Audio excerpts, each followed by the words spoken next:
Hello everyone and welcome back to another AFK journey video. In this video I want to talk about the S level swap ticket because we have the 4 different S level heroes for the season. They've all been released now. Tasi, Sonja, Hodgkin and Nara.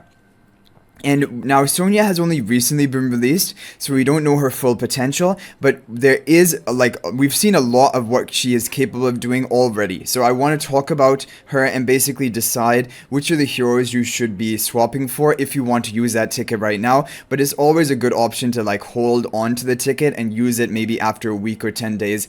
Like for example, when Sonja has been tested in all of the different Dream Realm bosses. As an example. Okay, now the first thing I want to mention is that there are definitely 2 really good or key heroes in the S level for this season, which are Tasi and Sonja. And then there are 2 other heroes which honestly are not that important to have on your account, Nara and Hodgkin. And now out of these 2, Nara is actually a 1 copy wonder hero. Like for AFK stage pushing, sometimes she's used in teams to bring enemies close into your smoky blue aura, and she's using a lot of AFK stages, but I've been able to clear those stages with just 1 copy, or now we have 2 copies up to legendary Nara, and there's been no issue. So I think that is one thing to just keep in mind, that for example if you have a Supreme plus Nara right now, is not really too important because in PvP she's not the most dominant. There's a lot of counterplay to her because if the enemy is unaffected, who's the furthest away from her, she just will not be able to draw in that enemy with her ability. And like we mentioned, for AFK stages, 1 copy is more than enough. So that is really a time that you might want to consider swapping Nara for one of the other 2 strong heroes, which are Sonja or Tasi. Now, as for Hodgkin, Hodgkin is a hero which, unfortunately, he just hasn't been too great in PvP, and his real only use right now is PvP. For Dream Realm, he is not a good option anywhere. I mean, even if we get the Plague Creeper boss, which has summons, which technically Hodgkin should be his best chance of performing, I still don't know if he's going to be the best option. We have Harak, who does so well at clearing enemy summons, that I feel I don't know if Hodgkin will actually be that useful or not. So basically, in my opinion, Nara and Hodgkin are heroes that you do not need on your account, or Nara just 1 copy, Hodgkin is not needed at all. So if you have either of these heroes built maybe to Mythic Plus or Supreme Plus, I would really be considering about swapping them to Tasi or Sonja. Now for Tasi and Sonja, you might be thinking, okay, well let's say you only have Tasi at Supreme Plus and all the other heroes you don't have built up. Then it becomes a lot more difficult because swapping Tasi for Sonja, in some ways it can be better, but in some ways it's worse. Tasi is really good this season on the Library buff tiles, especially after the hotfix and all of the changes. Basically, she is insane for AFK stage pushing. If you don't have her on your account, you're going to lag behind in that. Now, AFK stage pushing is not that important, especially this late into the season. Most people have gotten all of the diamonds and the rewards you get from it. And now if you just keep pushing, you get some minor increase to your levels. But we're already over the level cap in all main season content like Dream Realm and Supreme Arena. So there's not a huge point of the AFK stage pushing, but even outside of AFK stages, I've been very pleasantly surprised with how good Tasi has been for PvP. In regular arena on the energy tiles, she is a great option. Even in regular arena off the energy tiles, in certain teams, she can be good because she is difficult to kill, and eventually she can cast her ultimate, and that can be what you need to win the match. In Supreme Arena, she is amazing. She is really good on the Mauler buff tiles, but every hero is good on Mauler buff tiles, pretty much it seems. But she's good even off the Mauler buff tiles in a Mauler team. She can be used in a Light Bearer team, but I think now after the hotfix, it won't be as optimal. But overall, Tasi is a solid PvP hero. Good in Supreme Arena, good in regular arena, especially on the energy tiles. And honestly, I really think she is one of the top tier heroes of this season for S level.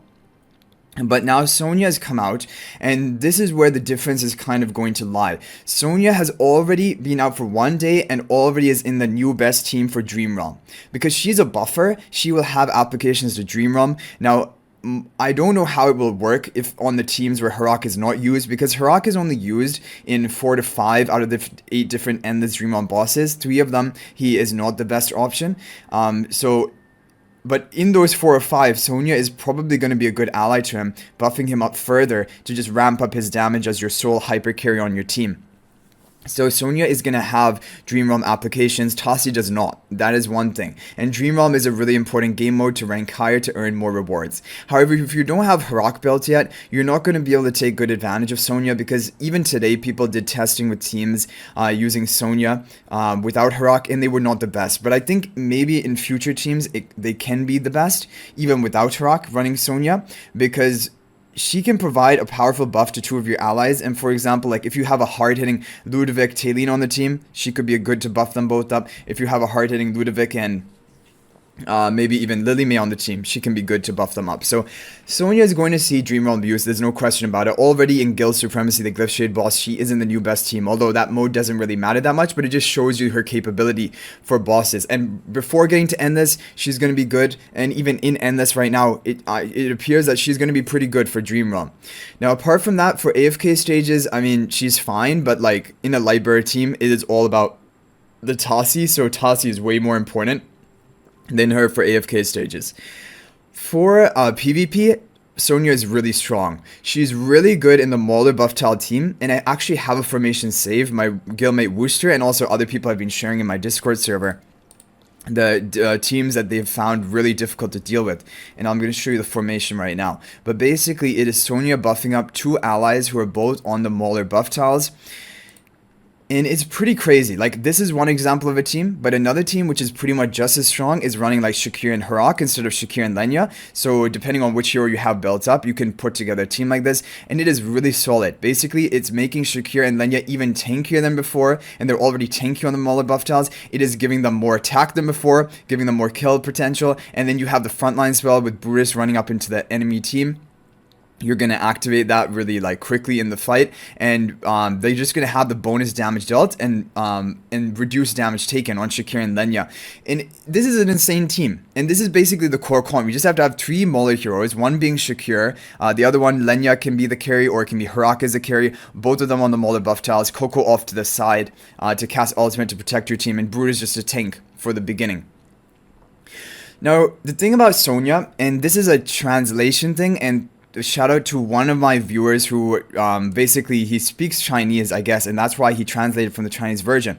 But basically her Mythic Plus ability, that basically the translation is kind of not completely clear here, but after Sonja casts her ultimate one time, then the stat buffs she has provided from Crimson Covenant to the allies, those are going to stick onto those heroes. It doesn't matter if one of the allies die, if Sonja dies. After that point, those buffs are going to stick onto them. But she needs to cast her ultimate at least one time. She begins with 200 energy. In a team like this, she should be able to get her ultimate off before she dies, because you have Brutus tank in the front, you have two heroes teleporting into the enemy team. There's enough, like, basically distraction so that the enemies will not focus your Sonja, and then she will be able to cast her ultimate. But her ultimate cast is really important, because then the buffs are going to stick from the Crimson Covenant onto Shakir and Lenya.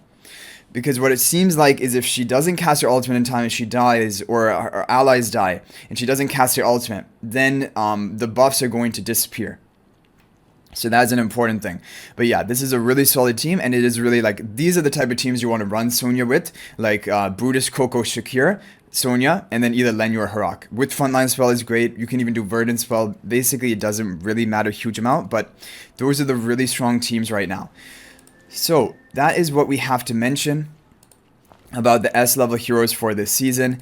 And so honestly, if you have gotten Hodgkin or Nara built up to Mythic Plus or above, I think definitely you should be swapping them to Sonja or Tasi, and just getting one copy of Nara. For example, if you want the one copy of Nara, what you can do is you can recruit for one copy of Sonja, and then you take your Mythic Plus or whatever Supreme Plus Nara, you swap them, and then you're going to end up with one copy of Nara. Because otherwise, Nara's not on rate up recruitment.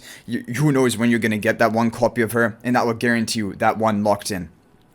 But Sonja and Tasi are basically the winners of the S level heroes this season. Sonja has Dream Realm and PvP applications. Tasi has AFK stage and PvP applications. In PvP, both are strong. I can't really say one is better than the other. Sonja needs to have the Mauler buff tile heroes to get value.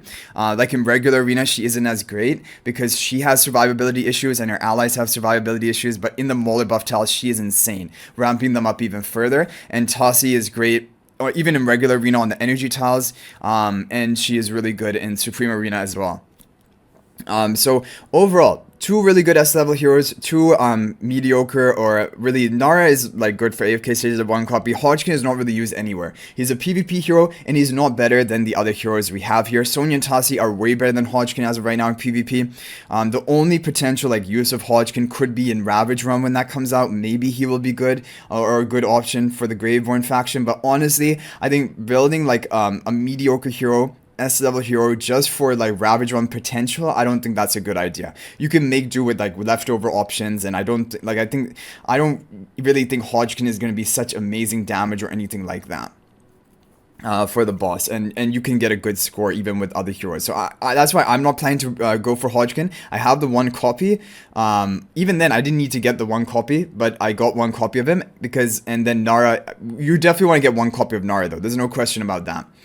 And then just over time, you can get these heroes up to upgraded on your wish list, your all hero and regular recruitment wishes. But basically, the point of this video and what my conclusion is that Sonja and Tasi are huge priorities to upgrade and to get to Supreme Plus, and you really want to have both of them on at Supreme Plus on your account, and plus an exclusive recruitment is enough, and so swapping in order to allow you to do that is a good option. And Nara only needs one copy. Hodgkin, you don't need to have him at all, or he can be one copy. But basically, how we have it laid out here, this is kind of like, in my opinion, how I would recommend you build up the heroes on your account. So anyway, guys, thanks for watching. That's going to be it for this video. I'll hopefully see you guys in the next video. You can let me know in the comment section what you think about the best heroes to use your swap ticket on for the S levels this season. And A levels, we still have 2 more A levels to come, which are probably Bonnie and Hugin. I'm assuming Hugin will also be an A level. So that is why we can only make an S level video for right now. But thanks for watching, guys. That's going to be it for this one. I'll hopefully see you guys in the next video. And until then, everyone, peace out for now.